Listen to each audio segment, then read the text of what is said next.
आपको बताना पड़ेगा। आपको क्या करना पड़ेगा? बताना पड़ेगा। तो चलिए, उम्मीद करते हैं कि इतना 30 तक आप लोग जरूर याद कर लीजिएगा।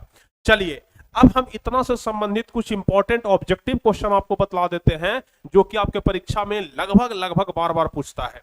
जैसे यह वाला देख लीजिए। जैसे यह, अभी तक कुल तत्व कितने हैं?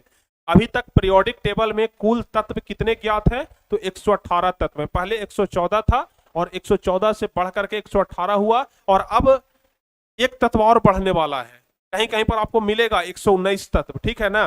कहीं कहीं पर आपको 119 तत्व भी मिलेगा, लेकिन फिलहाल अभी आप लोग स्टडी करिए 118। पहले हम लोग स्टडी करते थे 114 के बारे में, लेकिन अब 118, ठीक है?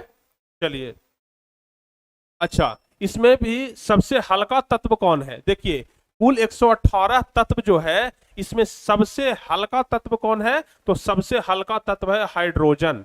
सबसे हल्का तत्व कौन है? तो हाइड्रोजन है। आप लोग ध्यान रखिएगा। उसके बाद प्राकृतिक तत्व कितने हैं? प्राकृतिक तत्व मतलब क्या हुआ भाई? है? सब तो प्राकृतिक का ही है। आप लोग सोचेंगे कि सब तो आखिर प्राकृतिक का ही है, तो प्राकृतिक तत्व क्या हुआ? तो देखिए, 118 जो तत्व है, उसमें सब प्राकृतिक तत्व नहीं है। सारे तत्व भगवान के द्वारा नहीं बनाए गए। कुछ जो तत्व है, उसे वैज्ञानिकों द्वारा प्रयोगशाला में बनाया गया है।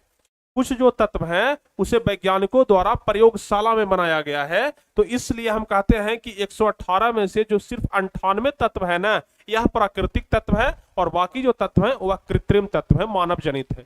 ठीक है ना? समझ गए? बहुत बढ़िया। चलिए, बहुत बढ़िया। अरे, लाइक नहीं किए हो अभी तक आप लोग, बताइए क्या बात है। वाह, धन्य हो आप लोग।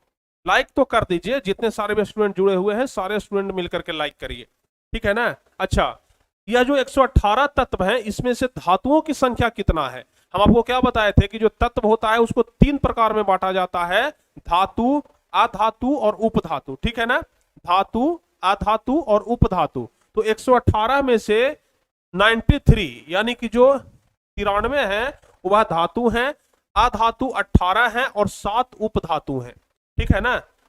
7 उपधातु है। ठीक है? 93 धातु है, ठीक है, 18 अधातु और 7 उपधातु है। अच्छा, इस पूरे ब्रह्मांड में, इस पूरे ब्रह्मांड में कौन सा ऐसा तत्व है जो सबसे ज्यादा उपलब्ध है? बताइए, इस पूरे ब्रह्मांड में कौन सा ऐसा तत्व है जो सबसे ज्यादा उपलब्ध है?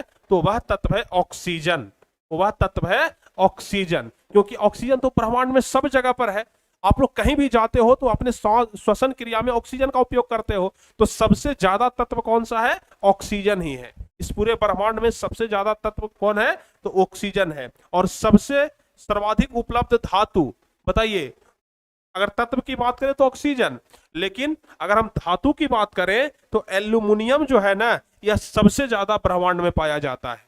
एल्यूमिनियम जो धातु है, यह हमारे ब्रह्मांड में सबसे ज्यादा पाया जाता है।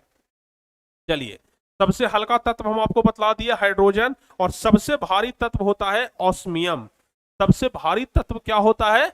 ऑस्मियम होता है। ध्यान रखिएगा, यह सब के सब ऑब्जेक्टिव क्वेश्चन के प्रश्न है, ठीक है ना? ऑब्जेक्टिव क्वेश्चन में पूछ देगा, बताइए सबसे भारी तत्व कौन सा है? तो ऑस्मियम है।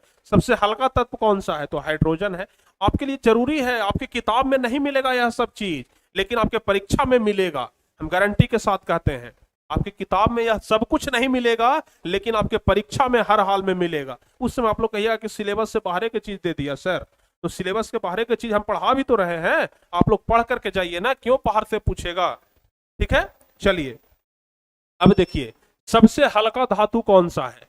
सबसे हल्का धातु लिथियम होता है। लिथियम का संकेत Li, यह आप लोगों को कंठस्थ होना चाहिए। तो सबसे हल्का धातु लिथियम होता है। अच्छा, कौन सा ऐसा धातु है जो द्रव अवस्था में पाया जाता है? कौन सा ऐसा धातु है जो द्रव अवस्था में पाया जाता है? तो इसका जवाब होगा मरकरी, यानी कि पारा। थर्मामीटर आप लोग देखे हैं ना?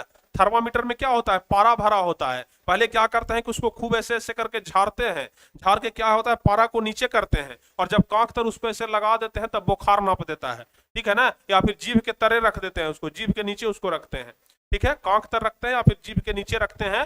क्या होता है, टेम्परेचर से जो पारा होता है ना, वह ऊपर की तरफ बढ़ते जाता है, ऊपर तरफ बढ़ते जाता है, ठीक है ना? तो यह जो पारा है, जिसको मरकरी कहते हैं, एक प्रकार का धातु है, लेकिन प्रायः धातु जो होता है ना वह द्रव अवस्था में नहीं पाया जाता है, धातु हमेशा ठोस अवस्था में रहता है। लेकिन पारा एक अपवाद है, पारा अपवाद है कि धातु होते हुए भी द्रव अवस्था में पाया जाता है। आगे हम आपको पढ़ाएंगे, जब धातु अधातु पढ़ाएंगे ना 3rd नंबर चैप्टर, उसमें हम आपको पढ़ाएंगे कि पारा एक धातु होते हुए भी द्रव अवस्था में पाया जाता है, और कारण भी हम आपको बताएंगे कि क्या कारण है कि पारा धातु होते हुए भी द्रव अवस्था में है। ठीक है ना, सब कुछ हम आपको 3rd चैप्टर में पढ़ाएंगे। अच्छा, आप लोगों को हम पढ़ाएंगे कि जो अधातु होते हैं ना वह द्रव अवस्था में पाए जाने वाले धातु, द्रव अवस्था में अधातु, द्रव अवस्था में पाए जाने वाले अधातु ब्रोमीन हो जाएगा। ठीक है, विद्युत का अच्छा सुचालक कौन सा ऐसा तत्व है जो विद्युत का अच्छा सुचालक होता है? तो सबसे पहले आप लोग ध्यान रखिएगा, सबसे अच्छा सुचालक जिससे होकर के उष्मा या विद्युत सबसे अच्छे तरीके से प्रवाहित होता है वह चांदी होता है। ठीक है ना, चांदी। जैसे तार आप लोग लेते हैं तो तार में तो लोहा का भी तार होता है, एल्युमिनियम का भी होता है, या फिर कॉपर का भी तार होता है, लेकिन सबसे अच्छा जो चालक होता है विद्युत का वह होता है अपना क्या, चांदी, Ag। उसके अलावा कॉपर भी है, एल्युमिनियम भी है, लेकिन सबसे अच्छा चालक क्या होता है, Ag होता है। विद्युत का सुचालक अधातु, यानी आप लोग एक चीज ध्यान रखिएगा, धातु ही हमेशा विद्युत का सुचालक होते हैं, लेकिन ग्रेफाइट एक अपवाद है। ग्रेफाइट क्या होता है, पेंसिल का नोक, जैसे यह अगर पेंसिल है तो इसका जो नोक होता है ना यह ग्रेफाइट का बना होता है। पेंसिल जो इंस्ट्रूमेंट बॉक्स में देता है जिससे आप लोग ग्राफ बनाते हैं, उस पेंसिल का जो बीच वाला ब्लैक वाला जो हिस्सा होता है ना यह क्या होता है, ग्रेफाइट का बना होता है, ग्रेफाइट का यह बना होता है। ठीक है। अच्छा, हड्डियों एवं दांतों का निर्माण हड्डियों एवं दांतों का निर्माण कौन से तत्व से होता है, बताइए वह कौन सा तत्व है जिससे हड्डियों एवं दांतों का निर्माण होता है? तो कैल्शियम।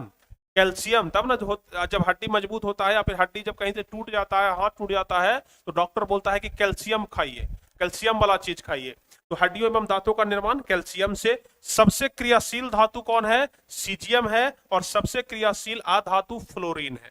ठीक है, तो इतना आप लोगों को एकदम कंठस्थ याद रखना है क्योंकि आपके लिए मोस्ट VVI है। ठीक है ना, इसमें से बहुत सारे ऑब्जेक्टिव क्वेश्चन बनेंगे, हम आपको अभी ही कह रहे हैं बहुत सारे ऑब्जेक्टिव क्वेश्चन बनेंगे, और यकीन मानिए हम पूरे विश्वास के साथ कह सकते हैं कि यह सब चीज आपके कोचिंग में नहीं पढ़ाया होगा पहले नंबर चैप्टर में। ठीक है ना, आपके क्लास में नहीं बताया होगा, कहीं भी आपको नहीं बताया होगा, लेकिन इतना जरूर याद करके रखिएगा, इसमें से 2-3 ऑब्जेक्टिव क्वेश्चन जरूर बन जाएगा। 2-3 ऑब्जेक्टिव क्वेश्चन पूछेगा ही पूछेगा, तो आपको इतना याद रखना।